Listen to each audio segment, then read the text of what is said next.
현자타임입니다. 7월 연합학력평가 문제.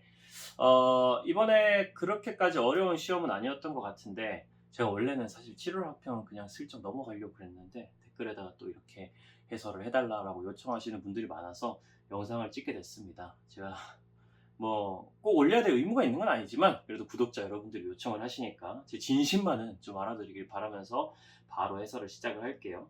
오늘은 모든 문제를 다 풀진 않을 거고요. 좀 어려웠던 문제들 위주로만 제가 빠르게 한번 풀어드리도록 하겠습니다. 오답률이 높았던 문제들 위주로, 여러분들이 좀 얻어갈 것들이 있는 문제 위주로만 빠르게 풀어드리도록 하겠습니다. 3번부터 한번 풀어보죠.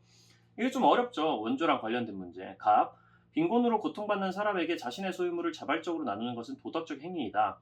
그러나 이러한 행위를 강요하는 것은 개인의 배타적이고 절대적인 소유권을 침해하는 것이다. 이 중에서 이 표현이 굉장히 중요하죠. 자신의 소유물을 자발적으로 원조로 한 행위 자체는 굉장히 도덕적인 행위이고, 한편으로는 이 사람은 권장도 할 수 있다 이렇게 얘기를 합니다. 권장 가능하다. 굉장히 도덕적인 행위이고 칭찬받아 마땅하다 이렇게 표현합니다. 하지만 원조를 강요하면 안 되죠. 내가 정당하게 얻어낸, 취득한 혹은 이전 양도받은 소유물에 대해서는 절대적이고 배타적인 소유권이 인정돼야 되는 것이고, 이러한 행위를 강요하는 것은 개인의 배타적이고 절대적인 소유권을 침해하는 행위고, 그건 절대 해서는 안 되는 행동이기 때문에 라고 얘기하는 것은 노직이 되겠습니다. 을 고통을 덜어주어야 할 궁극적인 이유는 고통이 그 자체로 바람직하지 않기 때문이다. 이거 고통이 그 자체로 악이다 이런 식으로 얘기를 하는 거는 공리주의자들의 논리죠. 원조 파트에서는 역시 싱어가 나오니까 공리주의자로서 싱어인 거 대충 알 수 있겠고요. 이익평등 고려의 원칙이라는 표현도 지금 나와 있고, 누구든지 이 어떤 국경에 구애받지 않고 어떤 사람이냐에 구애받지 않고 철저하게 이익을 평등하게 고려해가지고 원조를 해야 된다. 그래서 공리를 증진시켜야 된다라고 얘기하는 사람 역시 싱어겠습니다. 병, 원조의 목적은 고통받는 사회가 자신들의 문제들을 합당하게 합리적으로 관리할 수 있도록 도움으로써, 일단 고통받는 사회라는 표현이 나왔고요. 자신들의 문제들을 합당하게 또 합리적으로 관리할 수 있는 능력을 주면은 그 나라들이 질서 정연한 사회가 된다라고 지금 얘기를 하고 있는 거, 롤스의 원조랑 관련된 입장이라고 보시면 되겠죠. 1번부터 풀어봅니다. 약소국에 대한 원조는 최소국가가 이행해야 할 도덕적 의무이다라고 지금 얘기를 하는데, 노직은 원조를 의무로 접근하는 사람이 아니죠. 노직 입장에서는 자선이라고 얘기를 하고요. 그걸 특히 최소국가가 이행해야 할 의무다 이런 식으로 절대 얘기하지 않습니다. 기본적으로 최소국가가 해야 될 역할은 자국민들의 생명과 안전을 보호해주고, 계약할 때 감독 정도 해주고, 추가적으로 교정 정도 해주고, 그 정도가 이제 노직이 얘기하는 최소국가의 역할이라고 볼 수 있기 때문에, 약소국에 대한 원조가 심지어 최소국가가 이행해야 될 의무도 아니다 이렇게 기억을 해주시면 되겠네요. 2번, 싱어 입장에서 원조로 행할 때 자신에게 미칠 손해를 계산할 필요는 없다라고 했는데, 자신에게 미칠 손해도 계산하는 게 맞습니다. 잘 생각해 보세요. 싱어는 공리를 증진해야 되는 겁니다. 그때 공리를 증진하기 위한 원조 과정에서 자기한테 미치는 손해가 너무너무 크면, 다시 말하면 나한테는 너무 과한 희생이라면은 오히려 원조를 할 필요가 없다고 얘기합니다. 내가 원조를 해가지고 원조 대상에게 줄 수 있는 이득보다 나에게 미치는 손해가 더 크다면 그건 공리를 저해할 수도 있는 행동이기 때문에, 당연히 자신에게 미칠 손해가 혹시 너무 크지는 않은지 계산도 해봐야 되는 거죠. 결국 공리라는 건 모든 개인들의 이익을 평등하게 고려해서 고통과 쾌락을 다 합산해서 계산하는 거니까, 나에게 미치는 손해가 너무 과하게 크면 안 된다. 그들에게 주는 이득보다. 3번, 롤스, 원조 대상 선정 시 빈곤의 원인에 대한 고려는 배제되어야 된다라고 했는데, 배제되면 안 되는 거고요. 왜 그런지 이유를 간단하게 말씀드리면, 롤스 기준에서 빈곤의 원인은 여러 가지가 있을 수가 있어요. 일반적으로 빈곤이 일어나는 사회가 고통받는 사회라고 얘기를 하는데, 국가라고. 이 고통받는 사회가 빈곤 같은 문제에 빠지게 되는 이유가 여러 가지 것들이 있지만, 그 중에선 인적 자본이나 물적 자본이 부족한 것들도 있고, 그 외에 여러 가지 뭐 교육이라든지 이런 부분이 부족한 것도 있고 하겠지만, 사실 롤스가 가장 많이 강조하는 거는 문화적 전통이 없다는 거죠. 문화적이고 제도적인 전통이 없다는 거. 다른 말로 얘기를 하면은, 정의의 원칙이 이 나라의 제대로 제도들에 적용되지 않고 있다라고 해석하셔도 무방합니다. 정의의 원칙이 이 나라의 제도나 법률 같은 것에 적용이 되고 있지 않다. 그것 때문에 고통받는 사회로 떨어지게 되는 것이고, 고통받는 사회는 자기 문제를 합당하게 합리적으로 관리할 수 없는 사회이기 때문에 빈곤 같은 문제들이 나타나게 되는 것이죠. 그러니까 원조 대상을 선정할 때 빈곤의 원인을 고려 안 하면 안 돼요. 이 빈곤의 원인을 잘 찾아가지고, 이 원조 대상으로 흔히 일컬어지는 고통받는 사회가 이 빈곤의 원인, 즉 문화적 전통이 결여되어 있는 사회가 맞는지 확인을 해야 됩니다. 우리가 원조를 대상을 선정할 때는 이 나라가 문화적 전통이 없어서 고통받는 사회가 된 나라일 때에만 원조를 하는 거예요. 만약에 문화적 전통이 갖춰져 있고 정의 원칙이 잘 적용돼 있어서 이미 질서정연한 사회가 됐다면 원조 대상으로 선정이 될 수가 없는 것이기 때문에 롤스 입장에선 당연히 고려를 배제하면 안 될 거라고 얘기를 할 겁니다. 4번 갑을 원조의 의무를 실행하기 위해 과세를 강제해야 한다. 노직이랑 싱어죠. 과세를 강제하라는 얘기는 아무도 하지 않습니다. 심지어 롤스도 그런 식으로 얘기하진 않아요. 과세를 막 강제로 해가지고 국민들한테 그들이 원하지 않는데도 강제로 세금을 걷어가지고 원조를 하는 방식으로 원조를 하라고 얘기하지 않습니다. 심지어 원조가 의무라고 얘기를 하는 싱어나 롤스 같은 경우에도 싱어는 의무로서 사람들이 개인적으로 받아들이고 자발적으로 원조하라고 분명히 얘기하고 있고, 롤스 같은 경우에도 질서정연한 사회가 고통받는 사회를 원조를 해야 되긴 하지만 그걸 과세를 통해 가지고 돈으로 쏟아부어 가지고 심지어 그걸 국민들의 재산권을 침해해 가면서까지 강제해라 이런 식으로 얘기를 한 적은 절대 없기 때문에, 이런 식으로 과세를 강제한다, 원조의 의무를 사람들에게 강제한다 이런 식으로 표현하는 거는 아무한테도 해당되지 않는 표현이라고 기억해 주시면 되겠습니다. 을병, 싱어, 롤스. 빈곤으로 고통에 처한 국가를 원조할 필요가 없는 경우가 있다라고 얘기했는데 둘 다 있습니다. 5번이 정답이고요. 이게 각각 어떤 입장에서 어떤 상황에서 그렇게 될 수 있는지를 생각을 좀 해보시는 게 중요해요. 싱어 같은 경우에는 어떤 케이스가 있을 수가 있냐면 공리가 증진이 되지 않는 경우라고 한마디로 얘기를 할 수가 있습니다. 공리가 증진되지 않는 경우. 어떤 케이스면 여러 가지가 있을 수가 있어요. 예를 들면 내가 더 가난해. 그 나라보다. 이 빈곤 대상국, 이 원조 대상국으로 여겨지는 나라보다 우리나라가 혹은 내가 실제로 원조 대상으로 생각되는 사람들보다 훨씬 더 가난해가지고 내가 그 사람들한테 원조를 하는 순간 나의 고통이 더 커지는 경우. 그게 첫 번째일 수 있고요. 두 번째 같은 경우에는 내가 희생이 너무 큰 경우. 내가 원조를 하려고 하는데 그 원조 대상자들이 너무 멀리 살고 막 대신해가지고 원조를 해줄 수 있는 원조 단체라든지 이런 것도 존재하지 않고, 그래서 내가 아프리카 오지까지 막 비행기 타고 차 타고 들어가가지고 가다가 강도 만나서 돈 다 뺏기고 거기 가가지고 시장에 가서 남은 돈으로 염소 하나 탈탈 털어가지고 염소를 거기 선물하고 나오는 과정에서 사람들한테 또 강도를 만나가지고 막 죽을 위기까지 처하고 이런 식으로 되면은 그들에게 우리가 줄 수 있는 쾌락보다 고통이 훨씬 더 커지는 상황이고, 그렇게 되면은 우리가 좋은 원조라고 얘기를 할 수가 없게 되는 겁니다. 또 하나가 더 있는데 이건 제가 말로만 말씀드릴 테니까 꼭 기억해 두세요. 어떤 국가가 너무너무 제도적으로 혹은 거기 있는 관리들이, 공무원들이 너무너무 부패해가지고 우리가 아무리 원조를 쏟아부어봤자 실제로 원조를 원하는 사람들한테 전달되지 않고 그냥 관리들이 뇌물로 다 나눠먹어버리는 그런 케이스. 그런 경우에도 싱어 같은 경우는 공리를 증진할 수 없기 때문에, 실질적으로 원조가 필요한 사람들한테 돈이 가게 되지 않기 때문에 그런 경우에도 우리가 원조 의무가 사라진다라고 얘기를 할 수 있다고 봅니다. 그런 케이스들이 싱어한테는 당연히 있을 수가 있고요. 결국은 다 공리를 증진하지 못한다면 원조는 할 필요가 없다 이렇게 생각을 하시면 되겠습니다. 롤스 같은 경우에는 당연하죠.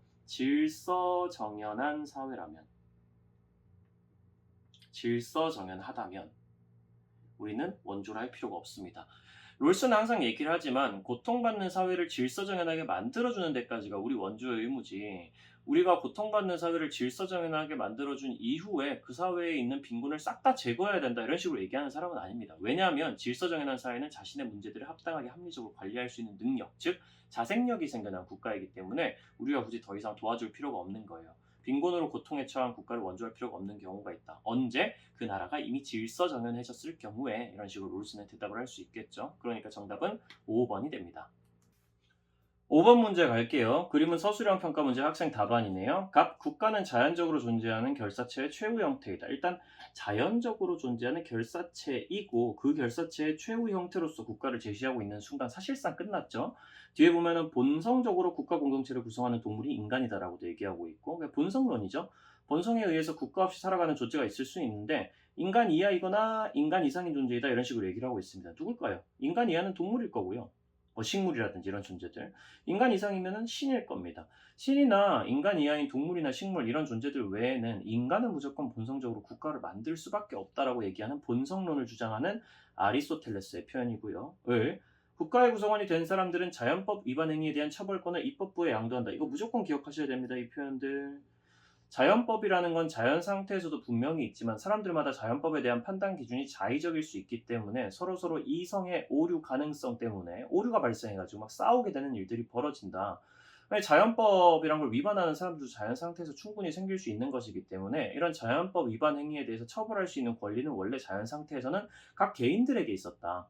그런데 이 개인들이 자연법을 각각 처벌을 하다 보니까 사실은 처벌을 할 수 있는 힘, 즉 처벌권이 없는 경우가 굉장히 많고, 그래서 처벌을 확실하게 해줄 수 있는 집행자가 없는 경우가 많고, 한편으로는 확실히 이게 자연법을 위반하는 행위가 맞는지를 판단해 줄 수 있는 재판관이라든지 혹은 모두의 동의를 통해 인정된 공통의 법률이 없다라는 게 로크의 지적이에요. 로크의 지적. 이 표현 자체가 로크의 시그니처 표현입니다. 자연법 위반 행위에 대한 처벌권을 어디다가 입법부에다가 양도한다. 혹은 행정부에다가 양도한다. 즉 정부에 양도한다 이런 표현을 쓸 수 있는 거죠. 입법부와 행정부, 이권 분립의 정치체제를 얘기하고 입헌군주제를 얘기하는 게 로크기도 하고요. 이러한 권한은 사람들의 합의에 기초하며 사람들이 동의했기 때문에 이 동의에는 로크 기준에서는 묵시적 동의와 명시적 동의가 각각 따로 있는 것도 기억하셔야 될 거고요. 국가의 지배 아래 들어간 모든 이의 생명 자유재산을 보존해 기여하기 위해서 국가가 만들어진 것이다 라고도 충분히 얘기를 할 수 있겠죠. 풀어봅니다. 가불의 입장을 비교해보면 아리스토텔레스는 공동체를 지향하는 인간의 본성에 따라 국가가 형성된다. 너무너무 맞는 얘기고요. 니은 인간의 최선의 삶은 정치 공동체 속에서만 가능하다고 주장한다. 아리스토텔레스가 생각하는 인간이 최선으로 사는 삶은 행복한 삶을 뜻합니다. 아리스토텔레스가 보기에 인간의 최고의 목표, 궁극적인 목표는 행복이기 때문에 정치 공동체 속에서만 행복하게 살 수 있다라고 얘기하는 아리스토텔레스 입장에서 맞는 말입니다. 아리스토텔레스 기준에서 행복하기 위해서는 크게 두 가지의 덕이 필요하다 이렇게 얘기를 하는데, 첫 번째는 지성적 덕이고 두 번째는 품성적 덕이에요. 지성적 덕은 교육으로 만들어지고 품성적 덕은 꾸준한 실천을 통한 습관화를 통해서 만들어지는데 둘 다 정치 공동체, 즉 국가 속에서 가능하다라고 아리스토텔레스는 봅니다. 그렇기 때문에 국가란 인간의 행복을 위해서 너무너무 필요한 것이 되는 거죠. 그거는 꼭 기억하고 계시는 게 좋겠고요. 반면 로크는 개인들이 자신의 재산에 대한 권리를 생성하기 위해 국가를 수립한다고 봤는데 여기서 생성이라는 표현이 틀렸습니다. 꼭 알고 계셔야 되는 내용입니다. 로크에 따르면 재산에 대한 권리라는 건 자연 상태에서 없는 게 아니에요. 국가를 수립한 이후에 만들어지는 게 아닙니다. 정확히 말하면 자연 상태에서도 원래 재산권은 있었지만 사람들이 이성의 오류를 일으키면서 그것 때문에 자연법을 위반하는 행위를 하게 되는 거죠. 로크 기준에서는. 타인의 재산권은 침해해서는 안 된다. 이런 것들이 자연법, 자연스러운 도덕 규칙이라고 볼 수 있는데 그런 것들을 침해하기 때문에 사람들이 자연 상태에서는. 왜 침해한다 그랬죠? 공통의 동의를 받은 법률이 없어서 혹은 재판관이 없어서 집행자가 없어서 이런 일들이 벌어진다고 했습니다. 그러니 개인들은 자신의 재산에 대한 권리를 보호하기 위해서 없던 걸 만들어내는 게 아니라 있던 걸 지키기 위해서 국가를 만든다. 이런 식으로 보는 게 맞는 거죠. 기억하시는 게 좋습니다. 리을 시민은 자신의 안전을 위협하는 정부에 대해 저항할 권리가 있다. 로크는 저항권을 얘기한 사람이죠. 로크의 저항권이 발동하는 조건들이 여러 가지가 있을 수가 있는데 국가가 기본적인 규칙을 어겼을 때, 다시 말하면 국가가 시민들의 생명과 재산에 대해서 자의적인 권력을 행사하려고 할 때, 국가는 절대적인 권력은 아닌데 그 저항권의 대상이 될 수 있는데 국가가 마치 자기가 절대적인 것 마냥 지 멋대로 결정할 수 있는 것 마냥 시민들의 생명과 재산을 침해할 때 사회의 기본적인 규칙을 어긴다라는 표현이 그런 뜻이죠. 그런 맥락에서 동의를 얻지 않고 세금을 거둔다든지 뭐 이런 것들도 저항권이 발생할 수 있는 상황이 나올 수 있습니다. 그래서 이건 저항권이랑 관련된 로크의 선지다라고 기억해 주시는 게 맞겠고요. 홉스 같은 경우에는 따로 저항권을 인정하지 않는다라는 것도 기억해 두시면 되고요. 시민은 자신이 속한 국가에 대해 정치적 의무를 둘 다 지닌다고 볼 수 있죠. 아리스토텔레스 입장에서는 본성에 따라서 자연스럽게 국가를 만드는 인간이 그냥 자연스럽게 의무를 가진다 이렇게 보고, 로크 같은 경우는 동의했기 때문에 의무를 가진다라고 보는 입장에 해당이 됩니다. 정답은 3번. 7번입니다. 분배정의랑 관련된 문제죠. 정의로운 분배는 각자의 필요에 따라 이루어지는 거 끝났죠? 필요에 따라 분배를 한다 이렇게 얘기하면 그냥 마르크스입니다. 그리고 뒤쪽에 있는 문장들도 좀 읽어보실 필요가 있는데요. 개인의 타고난 능력 자체가, 다시 말하면 롤스 기준에서 이런 걸 천부적 재능 혹은 자연적 우연성 이런 식으로 얘기를 하는데 이거 불평등한 거 맞잖아요. 생산 능력을 타고난 특권으로 승인하는 것도 부당하다 이런 식으로 마르크스는 얘기를 합니다. 개인마다 타고난 재능이 다를 수밖에 없고 불평등하게 분배될 수밖에 없는데 그렇기 때문에 생산 능력이란 건 사람마다 서로 다른, 어떤 사람은 많이 생산할 수 있고 어떤 사람은 적게 생산할 수 있겠지만 그런 부분에 있어서의 생산 능력을 당연히 네가 받아야 될 타고난 특권이라고 승인하는 건 굉장히 부당하다 이런 식으로 지금 마르크스가 표현하고 있습니다. 사실은 롤스나 노직 같은 경우에도 개인의 타고난 능력이 불균등하다, 불평등하다 이렇게 얘기하면 그거 당연히 인정할 수 있고요. 이건 누구나 인정할 수밖에 없죠. 원래 선천적인 재능은 불균등하게 혹은 불평등하게 분배되는 것이다라고 얘기하고 롤스나 노직 같은 경우에는 이런 게 그 자체로 부정의하다라고는 보지 않습니다. 그냥 임의적인 사실이다 이런 표현을 쓰죠. 마르크스 같은 경우에는 생산 능력이 타고난 특권이다 이렇게 승인하는 건 아예 부당하다라고 얘기함으로써 롤스랑 노직이랑은 조금 다른 느낌을 보이네요. 롤스랑 노직은 생산 능력 혹은 개인의 타고난 능력, 천부적 재능 그 자체는 당연히 내 것이다 이런 식으로 얘기를 하고 있으니까 을 정의의 원리에 따르면 과거의 상황은 사물에 대한 응분의 자격을 창조한다 이렇게 얘기하고 있습니다. 사물에 대해서 당연히 받아야 될 응당한 응분의 자격을 창조하는 것은 결국 과거의 상황이다 이렇게 얘기하는 거는 노직 입장에서 뭘 얘기하는 거죠? 알고 계셔야 돼요. 역사적 원리에 대해서 얘기를 하고 있는 겁니다. 결과적으로 어떻게 됐든지 이런 건 중요하지 않고 내가 어떤 사물에 대해서 소유권을 가질 수 있는 것은 과거에 내가 옳은 행동을 해왔는지의 여부랑 관련이 돼 있다. 내가 과거의 취득과 이전 양도의 원칙을 어기지 않고 이 사물을 가지고 왔다면 나에게는 그 사물에 대한 당연한 응분의 자격이 있을 것이다. 이런 식으로 얘기하는 방식이죠. 취득 이전 교정의 원리에 근거해서 그의 것이 되었다면 정당한 것이다라고 한 번 더 노직이 얘기하고 있습니다. 정의로운 분배는 모든 사람에게 이익이 되도록 이루어져야 된다. 이 표현은 거의 고유 표현이죠. 모든 사람 한 명 한 명한테 이익이 되도록 해야 된다. 다른 말로 차등의 원칙, 최소수에서의 최대 이익을 지금 얘기하고 있는 거고요. 동시에 권한을 갖는 직위, 명령을 내릴 수 있는 직책은 누구나 접근 가능한 것이어야 된다. 권한을 갖는 혹은 다른 사람들보다 좀 더 우월해서 모두가 가지고 싶어하는 그런 우대받는 지위나 직책이랑 관련되는 어떤 권력들은 누구나 접근 가능한 것이다. 다시 말하면 기회는 누구에나 똑같이 주어져야 된다. 모든 사람들이 이 직위나 명령을 내리는 직책을 가져야 된다는 뜻이라기보다는 이런 직위나 직책에 접근할 수 있는 기회는 확실하게 공정하게 주어져야 된다는 얘기이기 때문에 공정한 기회균등의 원칙을 지금 얘기하고 있습니다. 비슷한 재능을 타고 태어난 사람들은 성공의 가능성도 비슷해야 된다. 이런 식으로 롤스가 표현을 하기도 하죠. 그러니 롤스의 제시문이 됩니다. 그러면 마르크스, 노직, 롤스 이렇게 순서대로 가게 되겠네요. A 먼저 보면 마르크스만 예쓰고 나머지는 다 아니오로 지금 연결돼야 됩니다. 계급 간 협력을 통해 필요에 따른 분배를 실현해야 하는가? 협력이 아니에요. 정확히 말하면 계급 간 협력이라는 표현 자체를 그냥 X를 꺼주시고 정확히 말하면 노동자 혁명을 통해 절대로 계급 간 협력은 불가능합니다. 자본주의 사회에서 공산주의로 넘어갈 때는요. 절대로 부르주아는 노동자들이랑 협력을 해주지 않아요. 자본가들은 자기들이 우월한 위치에 서 있기 때문에 자본주의 사회에서 이걸 바꾸고 싶어 하지 않고 노동자랑 필연적으로 갈등이 생길 수밖에 없다라는 겁니다. 그렇기 때문에 노동자들이 떨쳐 일어서서 자본가들을 좀 조사버리고 그러고 계급 간 협력이 없이 노동자들의 혁명을 통해 가지고 필요에 따른 분배를 실현하라고 하는 게 마르크스의 얘기니 그냥 시작부터 틀린 선지라고 보시면 되겠죠. B. 개인은 정당하게 취득한 재산에 대한 소유 권리를 가지는가? 이게 노직은 맞고 롤스는 틀리게 돼야 되는데 정당하게 취득한 재산에 따른 소유 권리라고 하면 노직 입장에선 취득의 원칙을 따라서 얻게 된 재산에 대한 소유 권리를 가진다라는 표현이니까 당연히 맞겠습니다만 이 선지가 틀리게 되는 이유는 롤스도 이것에 동의할 수 있기 때문입니다. 롤스 입장에서 정당하게 취득했다라는 표현을 쓰면은 정당하게 취득했다라는 표현은 롤스 기준에서는 정의의 원칙에 따라서 만들어진 제도나 절차에 따라 가지고 정당한 과정을 다 거치면서 세금도 낼 것들 다 내고 차등의 원칙이나 기회균등의 원칙에 딱 만족되는 과정을 통해 가지고 내가 재산을 얻었다는 것이기 때문에 그런 재산에 대해서 내가 소유 권리를 가지는 것은 너무너무 당연한 일이죠. 재산권 그 자체는 롤스 기준에서 얘기하는 기본적 자유의 범위 안에 들어가기도 하고요. 그렇기 때문에 롤스 기준에서도 맞는 선지로서 롤스가 아니오로 연결된 게 틀렸다라는 겁니다. 디귿 C는 노직의 입장인데 정형적 원리에 따른 분배는 개인의 소유권을 침해하는가? 이거 맞죠? 정형적 원리에 따른 분배, 정형적 원리라고 하면 마르크스의 필요에 따른 분배, 롤스의 차등의 원칙처럼 답정너식으로 결과를 정해두는 원리라고 보시면 돼요.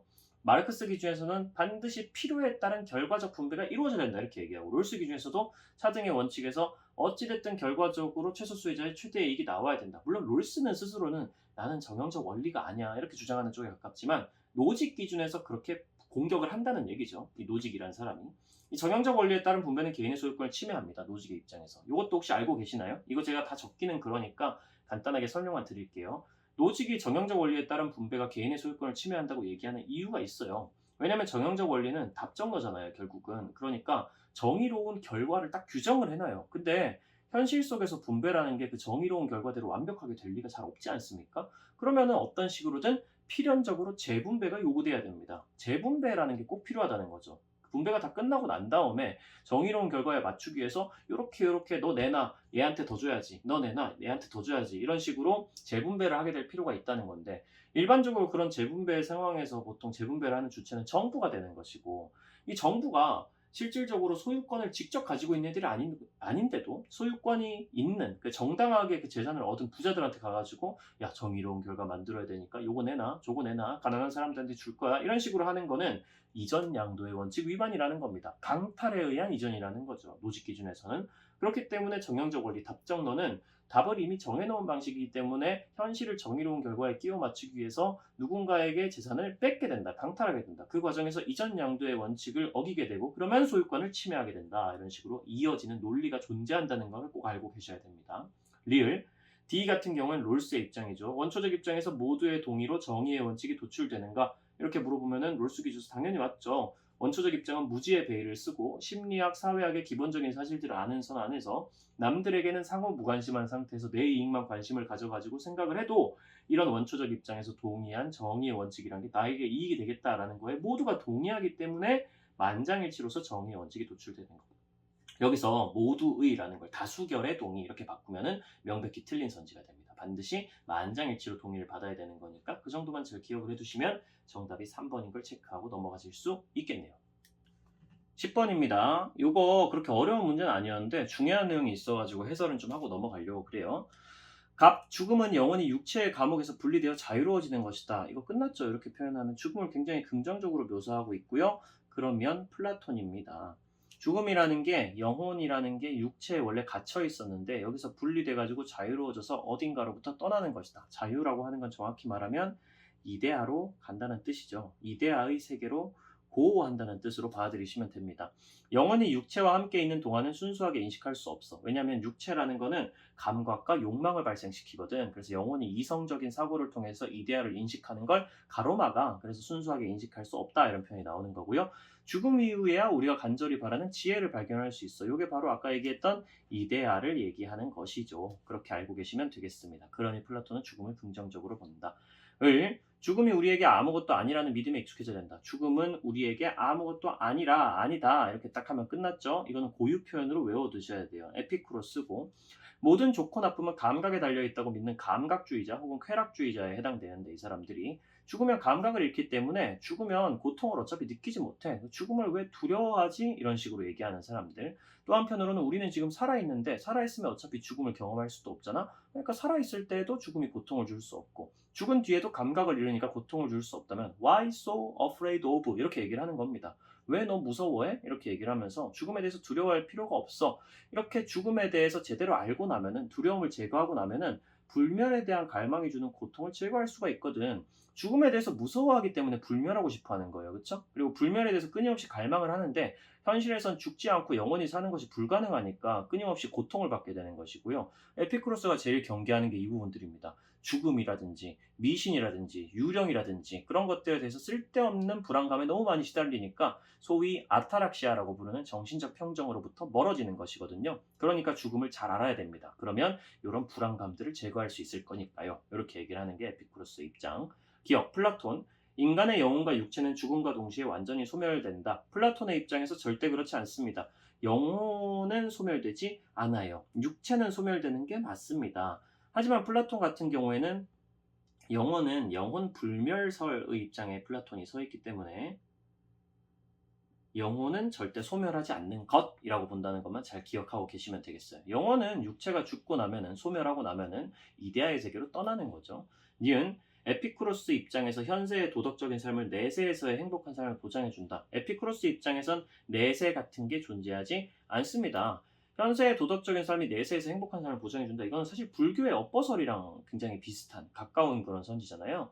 에피쿠로스는 죽고 나면 아무것도 없다고 얘기합니다. 그래서 죽음이 아무것도 아니라고 얘기를 하죠. 그러니까 그냥 틀린 선지라고 보시면 되고 디귿, 에피쿠로스 죽음은 원자가 흩어지는 것으로서 감각의 상실을 의미한다. 지금 이렇게 얘기하고 있는데 이게 맞고요. 죽음은 원자가 흩어진다. 원자론의 입장에 서 있는 사람이니까 이거 알고 계셔야 됩니다. 에피쿠로스의 입장에서는요. 육체도 영혼도 그냥 다 원자로 이루어진 물질일 뿐입니다. 그렇기 때문에 죽으면 육체도 소멸되고 영혼도 소멸되는 거예요. 죽음은 육체와 영혼이 다 소멸되는 거예요. 소멸. 원자 상태가 흩어지는 거죠. 그렇기 때문에 에피쿠로스는 이렇게 생각을 하고, 반면에 플라톤 같은 경우는 영혼은 소멸되지 않는다. 육체가 소멸된다고 하더라도 그 정도의 차이점만 잘 기억을 해두시면 되겠습니다. 리을, 갑을, 죽음은 지혜로운 인간에게 두려움의 대상이 아니다. 플라톤 같은 경우는 오히려 긍정적으로 보고, 에피쿠로스는 아무것도 아니다. 무서워할 필요가 없다. 두려워할 필요가 없다. 이렇게 보는 거기 때문에 리을 선지가 정답. 정답은 3번이 되겠습니다. 그럼 문제를 한번 풀어보죠. 갑, 을, 병이 있습니다. 칸트, 베카리아, 루소. 1번. A는 칸트가 베카리아를 공격합니다. 사형은 범죄 예방과 질서 유지를 위한 수단적 형벌이다. 일단 칸트한테 범죄 예방과 질서 유지를 위한 수단이다 이렇게 표현하면 안 된다고 말씀드렸죠. 오직 공적 정의의 실현 수단이어야만 되는 것이기 때문에 칸트가 하는 표현이 아닙니다. 2번. B는 베카리아가 칸트를 공격하는 거. 사형은 범죄 억제력이 전혀 없는 잔혹한 형벌일 뿐임을 강구한다. 이게 중요한 선지고요. 작년 6평이랑 9평에도 출제가 됐었습니다. 전혀 없지가 않아요. 사형도 범죄 억제력이 있지만 종신노역형에 비해서 부족한 것일 뿐입니다. 이거 꼭 기억하셔야 됩니다. 종신노역형, 사형 둘 다 범죄 예방 효과, 범죄 억제력이 있어요. 하지만 사형보다 종신노역형이 압도적으로 더 효과가 높다라고 보기 때문에 베카리아가 사형은 필요 없다라고 하는 쪽에 가깝다라고 보시면 됩니다. 3번 C2는 루소가 나머지한테 비판을 하고 있는 거죠. 형벌의 정당성은 시민의 동의에서 비롯된 것임을 간과한다라고 했는데, 루소가 칸트한테 하는 비판은 될 수 있겠지만 베카리아한테 이런 비판을 할 수는 없습니다. 루소와 베카리아는 둘 다 사회 계약론자이기 때문에 둘 다 시민의 동의에서 형벌의 정당성이 비롯된다라고 하는 게 맞는 거죠. 4번. D는 베카리아가 루소한테 자신의 생명권 양도를 사회계약에 포함시킬 수 없음을 강구한다라고 얘기했는데 이게 정답입니다. 베카리아 같은 경우는 사회계약론자로서 누가 자기 자신의 생명을 마음대로 처분할 수 있는 권한을 다른 사람에게 양도하겠는가 이런 식으로 얘기를 하면서 루소의 사회계약론을 비판합니다. 루소 같은 경우에는 생명권 양도가 가능하다고 봤거든요. 루소 같은 경우에는 이렇게 얘기합니다. 나의 생명권을 지키기 위해서 오히려 생명권을 양도하는 게 맞는 거야. 나만 생명권을 국가에 양도하는 게 아니라 다른 모든 사람들도 다 같이 생명권을 양도해서 이 중에서 혹시 계약을 어기고 다른 사람을 죽이는 사람이 나오면은 국가가 그 사람의 생명권을 강제로 빼앗아 버리는 계약에 합의를 하자. 다시 말하면 사형제에 합의하자. 그걸 통해서 다른 사람이 나를 함부로 죽일 수 없게 만들 수 있을 테니까 그러면 역으로 내 생명권을 국가에 넘김으로써 나의 생명권이 보장받는 거 아니겠니? 이런 느낌으로 얘기하는 사람이라서 루소는 생명권 양도 인정. 베카리아는 그런 식으로 할 수 없다. 생명권의 양도는 애초에 불가능한 것이기 때문에 누가 내 생명을 남한테 넘기겠어. 나의 생명권을 보장받기 위해서 국가를 만드는데 국가가 생명권을 빼앗아갈 수는 없는 거지. 그러니 우리가 국가의 사형에 동의하지 못한다면, 다른 말로 우리의 생명권 양도에 동의하지 못한다면 국가는 사형제라는 걸 법적으로 인정해서는 안 돼. 이런 입장에 가깝기 때문에 4번이 정답이 되는 거죠. 5번. F는 칸트가 루소한테 하는 말입니다. 형벌은 범죄자가 형벌을 의혹했기 때문에 가해지는 것임을 강구한다. 형벌을 의혹한 게 아니라 형벌받을 만한 행위를 의혹한 거죠. 형벌받을 행위. 이렇게 기억하시면 되고요. 이 표현이랑 사실 이 3번이랑 5번은 연결되어 있습니다. 이거 지금부터 제가 하는 말 잘 기억하세요. 이건 조금 더 심한 내용이니까. 칸트 같은 경우에는 기본적으로 이런 얘기를 합니다. 형벌은 범죄자가 형벌 그 자체를 의혹했기 때문에 가해지는 것이 아니야. 첫 번째, 애초에 형벌을 의혹하는, 의혹이라는 단어 어렵게 생각하지 마세요. 그냥 자율적으로 원한다 이런 뜻입니다. 애초에 누가 형벌 받기를 자율적으로 원하겠어. 너 벌 받고 싶어서 범죄 저지르니? 그런 건 전혀 아니잖아. 범죄자는 형벌 받을 만한 나쁜 범죄 행위를 의혹했을 뿐이야. 이렇게 표현도 하고요. 두 번째로는 칸트는 범죄자가 형벌을 의혹했다라는 표현을 형벌에 동의했다랑 비슷한 표현으로 씁니다. 범죄자가 형벌에 동의했기 때문에 형벌이 가해지는 게 절대 아니야. 형벌받을 만한 행위를 했기 때문에 정언명령에 따라서 그냥 이런 나쁜 짓을 하면 그대로 돌려받아야 되기 때문에 그냥 형벌을 내려야 되는 것이지, 니들같이 베카리아나 루소같이 범죄자가 동의해야만, 모든 사람들의 동의를 받아야만 형벌이 인정될 수 있다고 보는 니들의 말은 틀려. 형벌이란 것의 권한은 동의에서 나오는 것이 아니야 라고 칸트가 나머지 사람들을 비판할 수 있어요. 형벌이라는 게 어디서 나오냐라고 물어보면 형벌은 그냥 공적인 이성에서 나와 이런 식으로 칸트가 얘기를 합니다. 우리 모두의 이성, 법으로 반영돼 있는 우리 모두의 국가를 다스리기 위한 이성이 형벌권을 발생시키는 것이지 동의로서 발생시킨다라고 주장하는 베카리아나 루소의 말은 사리에 맞지 않다. 이런 식으로 칸트가 공격을 한다는 걸 꼭 알고 계셔야 되겠습니다. 그런 맥락이 숨어있는 문제이기 때문에 말씀을 드렸습니다. 정답은 4번. 13번입니다. 의외로 이 문제 오답률이 굉장히 높더라고요. 종교적 인간에게 세계란 늘 초자연적 가치를 드러내고 있으며 신성성은 존재의 완전한 현현이라는 사실을 잊어서는 안 됩니다. 성스러움이 현현한다 이런 표현이 나와 있는데요. 요거를 이 사람이 성현이라는 단어로 줄여서 부르죠. 이 사람은 엘리아데입니다. 성과 속이라는 것의 조화, 그리고 성스러운 것이 있고 세속적인 것이 있지만 항상 성스러운 것은 세속적인 것을 통해서 자기 자신을 표현하는 모습을 보여준다 이런 식으로 주장하는 거고요. 조만간 제가 엘리아데 컨텐츠 영상 하나 좀 올려드릴게요. 엘리아데 그 영상 하나 보시면 딱 이해가 되도록 한 달에서 2달 안에 나올 수 있을 것 같습니다. 기대해 주시고요. 이 엘리아데가 종교적 인간이랑 비종교적 인간이라는 존재를 구분을 하는데 종교적 인간은 종교를 믿는 사람, 인정하는 사람이라고 생각하시면 돼요. 세계란 늘 초자연적인 가치, 즉 성을 드러내고 있어. 우리가 살고 있는 세속적인 세계 속에서도 성스러움이 항상 드러나고 있다고 생각하는 사람이 종교적 인간이고 신성성은 존재의 완전한 현현이라는 사실을 잊지 마라 이렇게 얘기합니다. 성이라는 것은 존재 그 자체를 완전하게 나타내는 것이라는 걸 잊지 말라라는 얘기로 그냥 간단하게 이해하시면 되고요. 성스러움이 현현함으로써 우리가 원래 알고 있던 세속적인 사물은 어떤 전혀 다른 것이 된다 이렇게 표현을 합니다.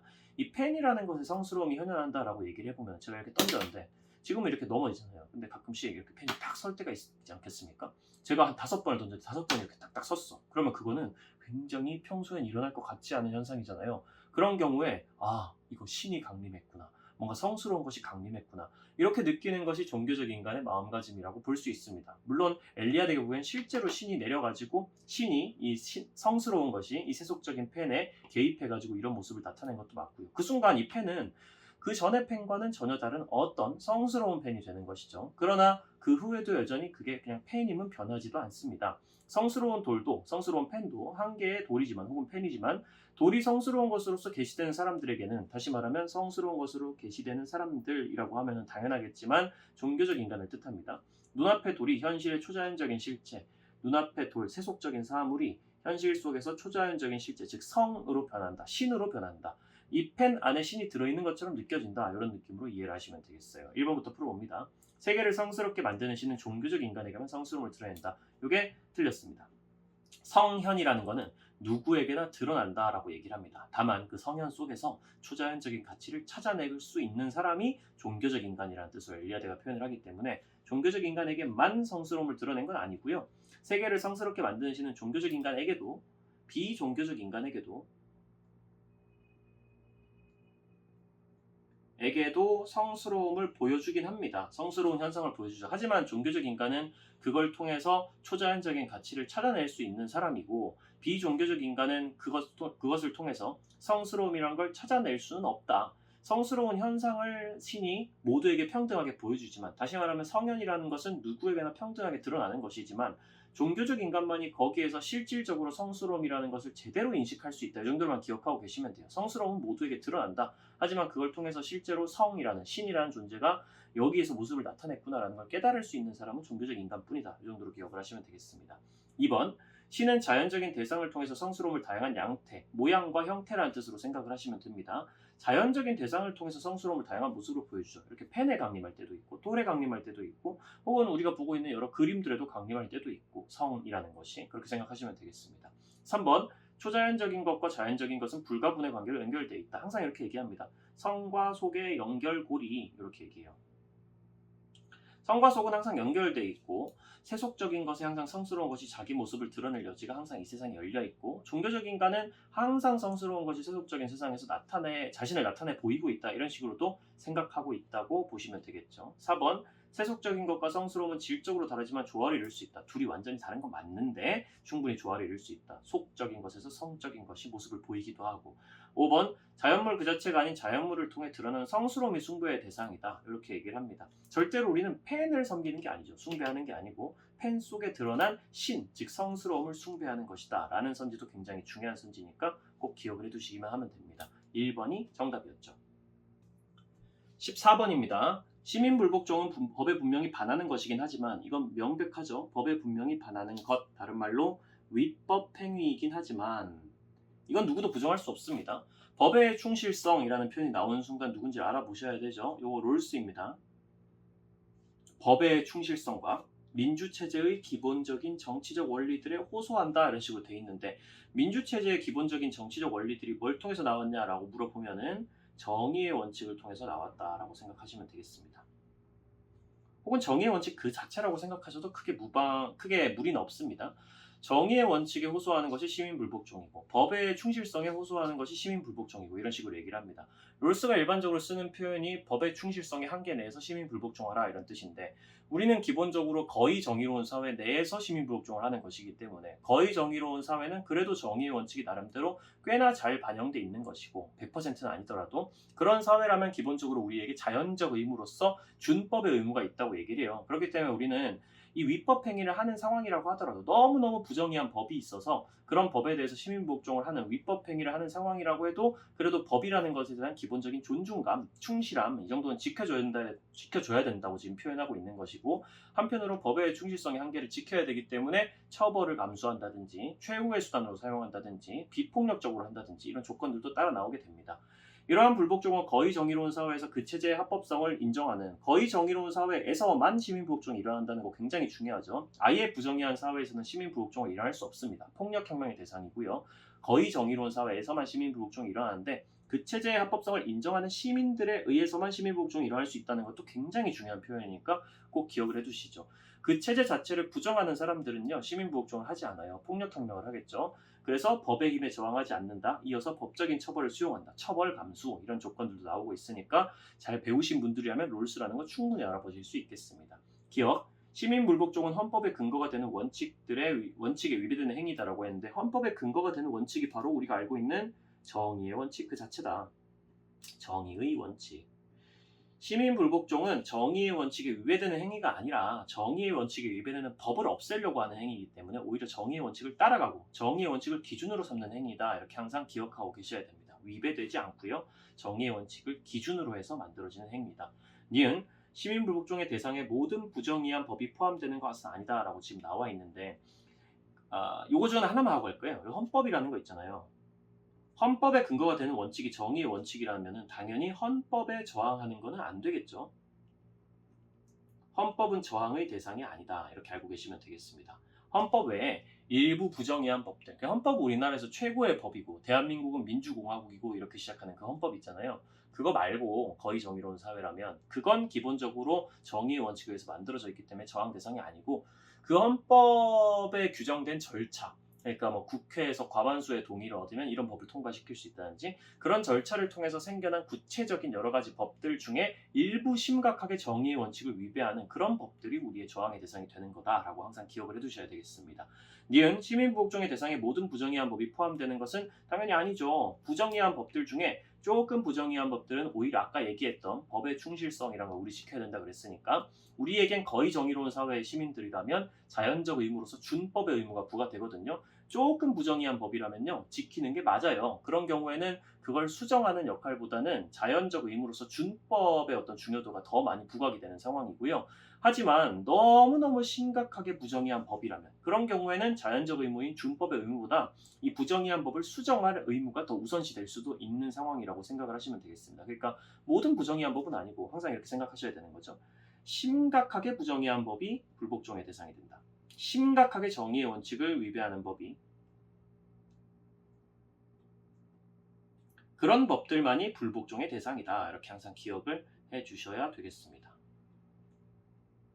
디귿 시민불복종은 다수의 정의감에 근거한 양심적 신념의 표현이다. 다수의 정의감, 정의의 원칙이라는 다수가 공유하고 있는 이 원칙을 지켜야만 된다라는 대다수가 가지고 있을 일반적으로 거의 정의로운 사회라면 그런 다수의 정의감에 근거한 양심적인 신념의 표현이다. 충분히 이렇게 표현할 수 있고요. 양심이란 단어만 보고 막 소로다 이렇게 생각하시면 안 돼요. 롤스 기준에서는 다수의 정의감과 양심이 충분히 일치할 수 있는 상황이 시민불복종이라고 생각하시면 됩니다. 리을 시민불복종은 정치체제의 변혁을 의도하는 공개적인 행위다라고 얘기했는데 정치체제를 바꾸려고 하는 게 시민불복종이 아니라는 게 중요합니다. 공개적인 행위인 건 맞아요.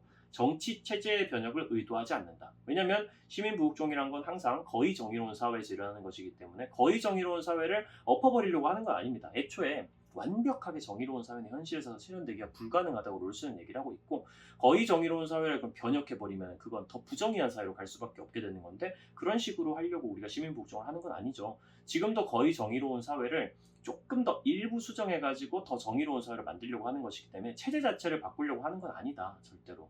체제 안에 있는 일부 법이나 일부 심각하게 부정의한 명령이라든지 정책 같은 것들을 바꿈으로써 우리 사회를 조금 더 낫게 만들려고 하는 것이다. 이렇게 항상 기억을 해주시면 정답은 3번이 됩니다. 16번입니다. 사악한 음악으로부터 벗어나라. 감정의 표출이 바르게 되기 위해서는 선왕이 제정한 예와 음악, 이렇게 나와 있는데, 선왕이 제정한 예라는 표현은 굉장히 중요한 표현이고요. 순자의 시그니처 표현이라고 외워두시는 게 좋습니다. 순자 입장에선 예라는 걸 외면적 규범이라고 부르는데, 법도 포함해서 우리가 일반적으로 지키는 도덕 규칙들까지 사회 질서를 유지하고 직업을 구분하고 백성들의 너무 과한 욕망을 억누르고 이런 역할들을 얘가 복합적으로 한다. 이 외면적 규범을 선왕이라는 존재 혹은 성왕이라는 존재가 만들었다, 이렇게 기억하시고, 동시에 음악도 이 선왕이 제정했다고 얘기를 합니다. 예와 음악이 잘 배우고 익혀져야지만 감정의 표출이 바르게 된다, 이렇게 표현하고 있다는 건, 예도 음악도 항상 사람들의 도덕성, 감정의 표출을 잘하게 만들기 위해서, 도덕성을 증진시키기 위해서 필요하다, 이런 표현이 읽혀지고요. 성정의 변화로, 이런 표현이 나와 있는 것도 사실 순자의 시그니처 표현이죠. 성정은 본성과 감정, 이걸 의미하는데, 본성 감정을 바꿔야 된다, 이렇게 표현하는 건 적어도 성선설은 아닐 겁니다. 본성이 애초에 선하다면 그걸 바꿀 필요는 없을 테니까요. 성정을 바꿔야 된다는 건 본성이 악하니까 성악설을 주장하는 순자의 입장이라고 바로 찾아볼 수 있고, 마음과 행동을 올바르게 할 수 있으며 예와 악을 통해서 백성의 욕망을 절제시킬 수도 있다. 예와 악이 둘 다 그런 역할을 한다고 순자가 얘기하고 있습니다.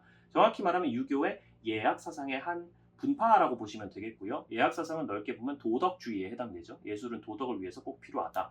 왜? 악기를 만드는 일은 단지 땅에 고인 물을 손으로 뜨는 것처럼 쉬운 일이 아니다. 악기를 만드는 것은 일단 빡센 일이다. 반드시 모든 백성들로부터 악기를 만들기 위해서는 세금을 거두어야 하는데, 이는 위로는 성왕의 일과 부합되지 않고 아래로는 백성들의 일과 부합되지 않는다, 이렇게 얘기하고 있는 것은 기본적으로 음악에 대해서 부정적인 태도를 가지고 있는 비악 사상의 묵자라고 보시면 되겠습니다. 묵자는 겸의 교리를 주장한 사람이라서 그 중에서 교리가 모두에게 이익이 되는 방식으로 국가를 운영해 나가야 된다, 혹은 행동을 해야 된다라는 뜻인데, 악기를 만드는 일은 너무 사치스러운 일, 혹은 과한 예의를 갖추는 것, 예법 같은 거를 따라가는 것 또한 사치스러운 일이므로 백성들에게 이익이 되지 않는다. 세금 거두면 백성들한테 손해가 많이 되겠죠. 그렇기 때문에 음악을 금지해야 된다, 이렇게 주장한 사람으로 외워두시면 됩니다. 1번, 음악은 어떤 제한도 없는 자유로운 감정에 표출해야 된다라고 순자가 절대 그렇게 얘기를 할 리가 없죠. 보면 감정의 표출이 바르게 되기 위해 한다 그랬고, 성정을 변화시켜야 된다고 그랬고, 그러니 도덕적인 표현이 되어야 됩니다. 반드시. 어떤 제한도 없는 자유로운, 이런 식으로 표현하면 안 되고요. 음악이 감정의 표출일 수 있지만 바른 감정의 표출이어야 된다. 도덕적인 감정의 표출이어야 된다. 이런 식으로 표현을 하는 게 가깝겠죠. 2번 순자, 음악을 통해 본성을 함양하여. 본성을 함양하면 안 됩니다. 왜요? 순자는 성악설이니까요. 사람이 악한데 본성을 함양하면 이걸 지켜나가면 안 되겠죠. 본성을 변화시켜야 된다로 바꿔주셔야 되겠습니다. 본성을 변화. 악한 본성을 바꿔줘야 된다. 교화시켜야 된다, 이렇게 표현할 거고요. 3번 묵자, 음악은 감정적 즐거움을 제공하지 못함으로 금지해야 된다라고 하는데, 아무도 이런 식으로 얘기하지 않습니다. 음악은 원래 즐거울 악자기도 해요. 감정적 즐거움을 제공하지 못한다, 이렇게 아무도 얘기할 수 없고요. 묵자도 음악은 감정적 즐거움을 주긴 한다. 다만 백성들의 이익에 도움이 안 되므로 금지해야 된다라고 표현했다는 걸 꼭 기억해 주셔야 됩니다. 음악은 백성들의, 잘 안 보이시겠지만 백성들의 이익을 저해함으로, 이렇게 적어주셔야 되는 게 맞아요. 4번, 음악이 주는 미적 체험보다 백성의 이익 증진을 우선해야 된다. 이게 묵자의 입장이죠. 백성의 이익을 증진해줘야 된다. 백성의 이익을 증진하지 못하는 음악은 폐지되어야 된다, 이런 식으로 표현하고 있는 게 묵자의 입장. 4번이 정답이네요. 5번, 음악과 예의의 장려를 통해 천하의 혼란을 바로잡아야 된다라고 얘기했는데, 확실한 건 순자는 절대 아니죠. 음악을 없애라고 분명히 얘기를 했기 때문에 음악을 장려한다, 이렇게 하면 틀린 표현일 겁니다. 묵자가 한편으로는 또 사치스러운 예법, 이런 것도 지키지 말라고 얘기했지만 여기는 그냥 예의라고만 적혀있기 때문에 좀 애매한 부분이 있어서 음악을 확실히 금지했다라는 것만 기억을 해주시면 별로 어렵지는 않은 선지였을 겁니다. 17번입니다. 자연 체계 내에서 인간은 다른 동물들과 같이 미미한 가치를 지닌다. 이 표현 굉장히 중요한데 이거 보시고 인간이 미미한 가치를 다른 동물들과 똑같이 지니니까 인간 중심주의는 아니네 이렇게 생각하는 친구들이 있을 텐데 함정에 넘어가시면 안 돼요. 뒤쪽도 읽어보겠습니다. 도덕적 실천이성 얘기 지금 나왔고요. 실천이성 강조하는 사람 칸트죠. 주체로서 인간은 자연 안에서 물건으로서의 가치를 뛰어넘는다 이렇게 표현되어 있는데 칸트가 자주 쓰는 표현이 이런 물건으로서의 가치, 물건처럼 대우받는 거, 이거를 사용제에서 칸트가 뭐라 그러죠? 물권의 대상 이런 표현을 씁니다. 절대 인간은 물권의 대상으로 대접받아서는 안 된다 이런 식으로 칸트가 맨날 표현을 하는데 그 인간이 다른 동물에 비해서 뛰어난 가치를 지니게 된 이유가 도덕적인 행동을 할 수 있는 실천이성이라는 능력이 있다라는 부분이라고 칸트가 설명하고 있는 거겠죠. 실천이성이 만약에 없다면 그냥 자연 속에서 생태계 속에서 인간이 다른 동물들처럼 비도덕적으로 산다면 인간은 다른 동물들과 같이 미미한 가치를 지닐 거야. 하지만 도덕적인 행동을 할 수 있기 때문에 인간은 자연 속에서 단순히 동물들을 우리가 대하듯이 물건처럼 대하는 대상이 아니라 인격적으로 대해야 되는 존재가 되는 거야. 이렇게 칸트가 얘기를 하고 있습니다. 을 인간과 인간이 아닌 삶의 주체라는 표현 나오면 끝났죠. 삶의 주체 중에는 인간도 물론 있지만 인간이 아닌 소위 말하는 여러 가지 조건들, 쾌고 감수 능력이라든지 의식이라든지 미래에 대한 생각이라든지 복지라든지 이런 것들을 종합적으로 갖춘 삶의 주체라는 존재도 있습니다. 인간이 아닌 삶의 주체들도 있는 거죠. 다 도덕적으로 존중받을 권리를 가진다. 레건이죠. 뭐. 이건 단어를 그냥 기억하시면 되고요. 삶의 주체들은 고유한 가치를 지닌 존재로 다른 존재들을 위한 자원처럼 대우받아서는 안 된다. 이거 레건이 굉장히 강조하는 거죠. 이 부분에서 레건이 레오폴드랑 차이점이 발생하는 것도 기억하셔야 될 겁니다. 레오폴드는 동물이든 식물이든 무생물이든 우리가 자원으로 혹은 경제적인 관점으로 대우하는 게 가능하다라고 본 사람이지만 레건은 적어도 삶의 주체는 죽어도 자원처럼 칸트의 표현으로 따지면 물건처럼 혹은 수단으로만 대우받아서는 안 된다고 주장하는 사람이라는 거 꼭 기억하시면 되고요. 개인은 상호 의존적인 부분들로 이루어진 공동체의 한 구성원이다. 여기까지는 어쩌면 테일러도 할 수 있는 얘기가 되겠지만 테일러도 기본적으로 공동체라는 표현을 쓰니까 생명 공동체. 여기서 대지윤리라는 표현이 나왔다면 명백하게 레오폴드라고 보실 수 있겠죠. 이 단어도 강력한 힌트입니다. 공동체의 범위를 동물이나 생명한테만 포함하는 게 아니라 물, 식물 다 포함하고 대지까지 포함해가지고 심지어 생명 공동체 그 자체에 대해서도 내재적 가치를 부여하는 입장이 레오폴드의 생태 중심주의죠. 그러면은 칸트, 레건, 레오폴드 이렇게 적어두시고 선지를 보러 가보죠. A입니다. 칸트만의 입장이 지금 돼야 되는데요. 단지 수단으로만 취급되어서는 안 될 존재는 칸트 입장에서는 인간뿐이죠. 이성적 존재뿐이다. 이렇게 하면 당연히 칸트 입장에서 맞습니다. 그러면 이게 칸트만의 입장인지만 체크해보고 칸트만의 입장인지 이것만 체크하는 게 아니라 당연히 레건이랑 레오폴드가 반대한지도 봐야 되는데 레건 입장에서 단지 수단으로서만 취급되어서는 안 될 존재, 다른 말로 자원처럼 대우받아서는 안 될 존재는 꼭 이성적 존재만 있는 게 아니거든요. 이성적 존재라고 하면 당연히 인간입니다. 이건 모든 스승과 똑같이 생각을 하는데 레건 입장에서 단지 수단으로만 취급받아서는 안 될 존재, 다시 말하면 자원처럼 대우받아서는 안 될 존재가 이성적 존재뿐이다라고 하면은 레건 입장에서 당연히 아니기 때문에 요거는 칸트만 맞는 선지로 보이고요. 레오폴드 같은 경우에도 단지 수단으로만 취급되어서는 안 될 존재는 인간뿐이다 이렇게 생각을 할까요? 레오폴드 같은 경우에는 흙, 물, 동물, 식물 이런 친구들 전부 다 내재적 가치 인정해야 된다고 보기 때문에 단지 수단으로만 취급되어서는 안 될 존재를 꼭 이성적 존재뿐이 아니라고 볼 겁니다. 레건도 마찬가지고요. 삶의 주체 중에 인간 외의 존재가 있기 때문에 그러면은 칸트만의 입장으로 보는 게 맞겠죠. 니은 B는 지금 레오폴드만의 입장이어야 되는데 집합적 유기체로서의 대지는 효용 창출을 위한 자원으로 사용될 수 없다라고 했는데 레오폴드도 자원으로 사용될 수 있다라고 보는 입장입니다. 이거는 칸트랑 레건을 생각할 필요가 없어요. 칸트, 레건은 인간 중심주의고 동물 중심주의니까 당연히 대지라는 거, 생명이 없는 흙이나 물, 뭐 이런 집합적 유기체라는 존재에 대해서 자원으로 사용할 수 있다라고 보는 사람들이겠지만 레오폴드 같은 경우에는 기본적으로 어떤 대지든 뭐 동물이든 뭐 사람이든 전부 다 기본적으로 자원으로 어느 정도 사용할 수 있다. 다른 말로 경제적 관점으로 볼 수 있다. 이렇게 얘기하는 사람입니다. 대신에 동시에 심미적이고 윤리적인 관점으로도 접근해야 된다. 이렇게 얘기를 하고 있기 때문에 기본적으로 레오폴드는 모든 존재들을 다 자원으로 사용할 수 있다라고 보는 입장으로 생각하시면 크게 무리는 없을 겁니다. 그렇기 때문에 없다가 그냥 틀려서 레오폴드 입장에서 그냥 틀린 입장. 디귿 C는 칸트랑 레오폴드만의 입장이어야 되기 때문에 레건이 틀려야 되는데 도덕적 행위 능력이 없는 존재들도 인간의 이해관계와 상관없이 내재적 가치를 지닐 수 있다라고 지금 표현을 하고 있는데 요거는 레건도 인정할 수 있는 부분이죠. 사실은 그쵸? 도덕적 행위 능력이 없는 존재들도 삶의 주체라면 레건 입장에선 인간의 이해관계와 상관없이 내재적 가치를 지닐 수 있기 때문에 정확히 말하면 요거는 레건도 동의할 수 있는 선지가 되기 때문에 틀린 선지고요. 첫 번째는 위치를 좀 바꿔본다면 어디로 갈 수 있을까요? 칸트 같은 경우에는 도덕적 행위 능력이 없는 존재들도 인간의 이해관계와 상관없이 내재적 가치를 지닐 수 있을까? 도덕적 행위 능력이 없는 존재라고 하면 그냥 이렇게 생각하시면 돼요. 인간이 아닌 존재. 인간이 아닌 존재. 인간만이 도덕적 행위 능력이 있고 그 도덕적 행위 능력은 이성에서 나오기 때문에 이거 똑같은 뜻으로 파악하시면 되는데 도덕적 행위 능력, 인간 이렇게.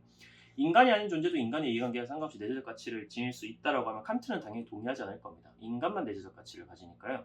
레건은 삶의 주체라면 인간 아니라도 상관없다고 보고 레오폴드도 인간이 아니라도 당연히 내재적 가치를 가질 수 있죠. 인간뿐만 아니라 동물, 식물, 무생물 혹은 생명 공동체 전체까지도 다 가질 수 있다고 보니까요. 그럼 요거 위치는 레건과 레오폴드만의 입장인 D로 가는 게 맞겠네요.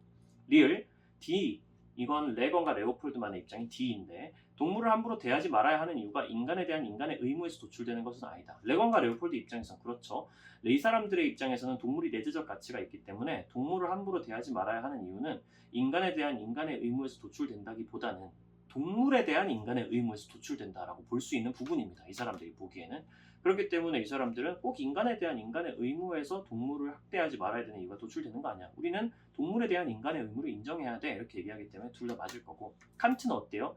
칸트는 간접적 의무를 주장하는 사람이잖아요. 동물을 학대하지 말라고 하지만 동물을 학대하지 말아야 하는 이유는 인간의 자기 자신에 대한 의무다 이런 식으로 항상 표현을 합니다. 동물을 함부로 학대한다? 그러면 내 안에 있는 자연적 소질, 동정심이나 감수성 같은 것들이 무너질 수 있어. 동정심이나 감수성 같은 것들은 인간의 도덕성을 촉진하는데 굉장히 중요한 역할을 하기 때문에 그런 것들을 무너뜨리게 되면은 따라서 동물을 학대하게 되면은 자기 자신의 도덕성을 무너뜨리게 되는 거고 그럼 자기 자신의 의무에 위배되는 거야 이런 식으로 표현하는 사람이기 때문에 칸트만 동물을 함부로 대하지 말아야 하는 이유는 인간에 대한 인간의 의무에서만 도출된다 이렇게 볼 거고 레건이나 레오폴드는 이선지에 기본적으로 인정을 하겠죠. 그러니까 기역 리을이 정답. 2번이 답이 됩니다.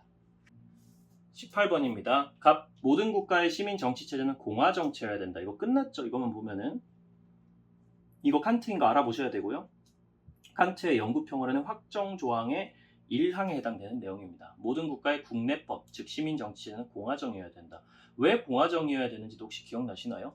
독재체제의 국가, 왕정체제의 절대적인 왕이 다스리고 있는 전제정권, 전제왕정 국가에서는 왕이 전쟁을 일으키려다도 자기 자신은 별 손해를 보지 않거든요. 왕은 국민들이 막 나가서 전쟁을 하는 동안 자기 집에서 편안하게 먹고 쉬고 하녀들 거느리고 막 그렇게 할 수 있으니까. 하지만 공화정체라는 거는 단순히 왕이 절대적인 통치권을 가지고 지배하는 국가가 아니라 일종의 대의민주주의 시스템에 조금 가까운, 그러니까 왕이 지배를 하는 상황이 있더라도 기본적으로는 의회라든지 입법부, 행정부 같은 것들이 분리되어 있는 그런 시스템이기 때문에 이런 나라에서는 당연하지만 국민의 눈치를 안 볼 수가 없게 되는 거죠. 그렇기 때문에 국민들이 자기 자신이 혹은 자기 자식이 전쟁터에 나가가지고 죽어야 되는 상황에서는 절대 전쟁에 찬성할 리가 없기 때문에 이 나라를 운영하는 사람들도 당연히 전쟁을 일으키기가 어려워지는 것. 그러니까 공화 정치여야 된다. 그래야 전쟁을 막을 수 있다. 이렇게 칸트가 얘기한다는 거 기억해 두셔야 되고요. 국제사회의 영구 평화를 달성하기 위해서는 이 국가들 간의 보편적 우호 관계에 기반한 국제연맹을 창설해야 된다. 이렇게 얘기하는데 이게 확정조항 2항에 해당되는 내용이죠. 칸트의. 확정조항 2항에 따르면은 국제법은 국제연맹에 기반해서 만들어져야 된다 이렇게 얘기를 하는데 이 국제연맹이라는 게 칸트 입장에선 평화연맹이라는 표현이고 물론 스스로 주권은 가지고 있지 않고 모든 주권은 국가들에게만 있기 때문에 스스로 주권적 권력체가 되지는 못하지만 국가들에게 막 가가지고 막 강요하거나 이러는 건 아니지만 꾸준히 설득하고 국가들을 계속 끌어들여가지고 결국은 모든 국가가 싹 다 가입된 딱 하나의 평화연맹이 제대로 탄생을 해야지 확정조항 2항이 만족돼가지고 평화가 이루어지는 기반이 마련된다 이렇게 칸트는 얘기합니다. 물론 완벽한 평화가 오려면 영구 평화가 오려면 확정조항 1, 2, 3항까지 다 완성이 돼야 되겠지만요. 왜? 국제정치는 본질적으로 지속적인 권력투쟁의 연속이다. 원래 국제정치는 권력투쟁이야 이렇게 얘기하는 거 현실주의 입장 아니겠습니까? 모겐소라고 불리는 현실주의 입장의 사상가고요. 모든 정치가들은 국가 이익이라고 정의될 수 있는 권력을 극대화하려는 목적으로 정책을 추진하고 투쟁하기 때문에 모든 국가들은 다 국익만을 위해서 달려드는 것이 현실의 정치다. 국제정치다. 이렇게 얘기하는 현실주의 입장입니다.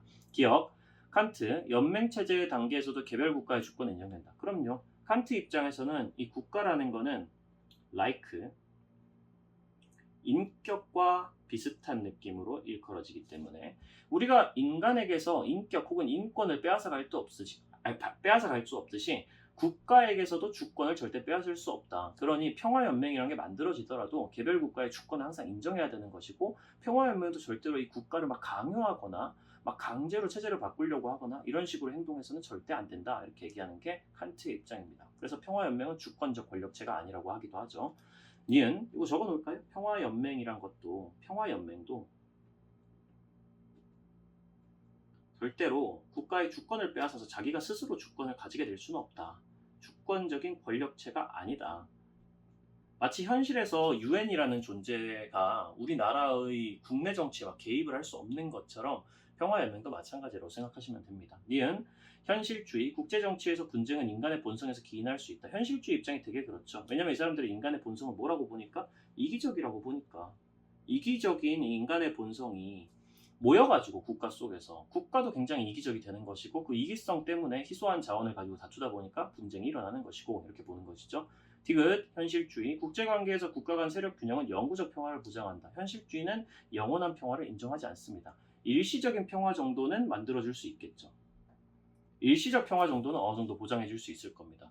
하지만 세력 균형이라는 게 이루어져가지고 국가 간의 힘이 비슷해져서 잠깐 동안 평화가 온다고 하더라도 언제든지 이 세력 균형이라는 건 무너질 수 있는 거기 때문에 영원한 평화라는 건 없다라는 게 현실주의 입장이라고 보시면 되고요. 리을 비민주적 국가에 대해서는 폭력적 개입이 허용된다. 제가 아까 칸트 이거 안 된다 그랬죠? 칸트는 주권을 반드시 인정해야 된다고 얘기하는 사람이기 때문에 심지어 비민주적인 국가라고 하더라도 평화연맹이든 다른 국가든 막 폭력적으로 개입하고 그래서는 안 되는 거다, 이렇게 알고 계시면 되겠습니다. 그럼 정답은 1번.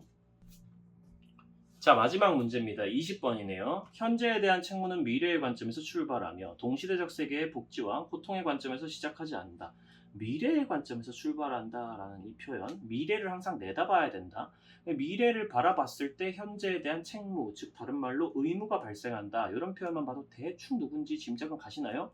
도덕 철학은 우리의 희망보다는 미래에 대한 공포를 논의로 삼아야 된다. 이런 식으로 얘기합니다. 희망보다는 공포를. 공포의 발견수. 누구? 요나스. 우리 미래 세대가 혹시 멸망할 수도 있겠다라는 미래의 위험성을 바라보면서, 즉 공포를 느끼면서 현재 우리가 무엇을 해야 될지 사전 예방하기 위해서 미래 세대의 멸종을 의무를 가지고 있다, 이렇게 얘기하는 게 요나스의 방식이죠. 도덕 철학은 그렇다. 비록 가장 두려워하는 것의 반대가 필연적으로 최고선은 아니며 선의 탐구에 있어서 마지막 수단은 아니지만 그래도 상당히 유익하다, 이렇게 얘기하고 있습니다. 가장 두려워하는 것이 뭐죠? 우리가 인류의 종말입니다. 미래 세대가 멸종해버리는 거. 그런 것들에 대해서 반대하는 게 막 최고의 수단은 될 수 없겠지만 그래도 굉장히 우리한테 유익하다. 인류를 멸망하지 않도록 하기 위해서 환경을 보호하게 되잖아. 이런 식으로 얘기하는 게 요나스의 책임윤리랑 관련된 얘기죠. 기억. 선을 탐구할 때 인류에게 닥칠 위협을 발견하고자 노력해야 된다. 이게 맞죠, 그렇죠? 선한 행동은 무엇인가? 우리는 무엇을 해야 되는가를 탐구할 때 인류에게 닥칠 위협, 인류가 멸종할 만한 위험을 발견하고자 노력해야 될 겁니다. 그리고 그걸 예방하기 위해서도 노력해야 될 거고요. 니은 자연과 인간은 공존하기 위해 상호간의 책임을 이행해야 된다. 상호간의 책임이라는 표현이 틀렸죠. 기본적으로 인간이 자연에 대해서 가지는 이렇게 인간이 자연에 대해서 가지는 일방적인 책임이다. 혹은 비호혜적인 책임이다, 이렇게 요나스는 표현을 합니다. 왜냐고 물어보면 인간은 능력이 있고 자연은 능력이 없기 때문이죠. 자연뿐만 아니라 미래 세대도 능력이 없습니다. 현재 세대의 인간만이 지금의 사태를 해결할 수 있는 능력이 있어요. 요나스에 따르면 능력이 있을 때 책임이 있는 것이기 때문에 현 세대 인간만이 책임을 가지게 되고요. 자연이나 혹은 아직 안 태어난 미래 세대의 인간은 능력이 없기 때문에 이 상황을 해결할 책임이 없게 됩니다. 그래서 일방적인 책임을 진다, 비호혜적인 책임을 진다, 이런 표현을 쓴다는 거 기억을 해두시고요. 디귿 현 세대는 미래 세대의 실존에 대한 책임을 의무로 수용해야 된다. 그렇죠? 미래 세대를 멸종시키면 안 된다는 거. 미래 세대가 실제로 존재할 수 있게 책임을 가지고 그걸 의무로 수용할 필요가 꼭 있다라는 얘기를 하고 있습니다.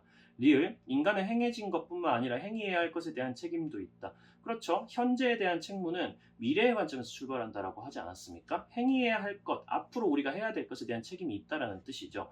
동시대적 세계의 복지와 고통의 관점에서 시작하지는 않는다고요. 동시대적 세계의 복지, 우리랑 같은 시대를 살고 있는 현 세대 인류의 복지나 고통의 관점을 고려를 하지 말아야 된다는 뜻은 아니지만 시작 자체는 항상 미래의 관점에서 미래 세대가 멸망하지 않도록, 그걸 요나스가 다른 말로 존재론적 책임이라고 부르기도 하고요. 한편으론 사전 예방적 책임이라고 부르기도 하기 때문에 이미 행해진 것에 대해서도 책임을 져야 되겠지만 행위해야 할 것, 앞으로 우리가 뭘 해야 될지에 대해서도 당연히 고민하고 책임져야 된다는 얘기를 요나스의 책임윤리에선 당연히 할 수 있다. 정답은 4번. 좀 어려웠던 친구들 같은 경우에는 이번 시험은 그렇게 빡센 난이도는 아니었기 때문에 약간은 반성을 하셔야 될 거고요. 우리 조만간 또 9월 모의평가 치지 않습니까? 그때는 제가 1번부터 20번까지 진짜 겁내 빡세게, 누구보다 빡세게 분석을 해가지고 앞으로 이 제시문을 가지고 나올 만한 내용, 이선지를 변형할 만한 내용까지 완벽하게 정리해서 올 테니까 그때 다시 한번 보도록 하죠. 그 외에도 컨텐츠 영상도 조만간, 제가 요즘에 좀 바빠가지고 그러는데 조만간 제가 또 만들어가지고 올려드리도록 하겠습니다. 다음에 또 보죠. 여러분은 내일 더 똑똑해질 겁니다.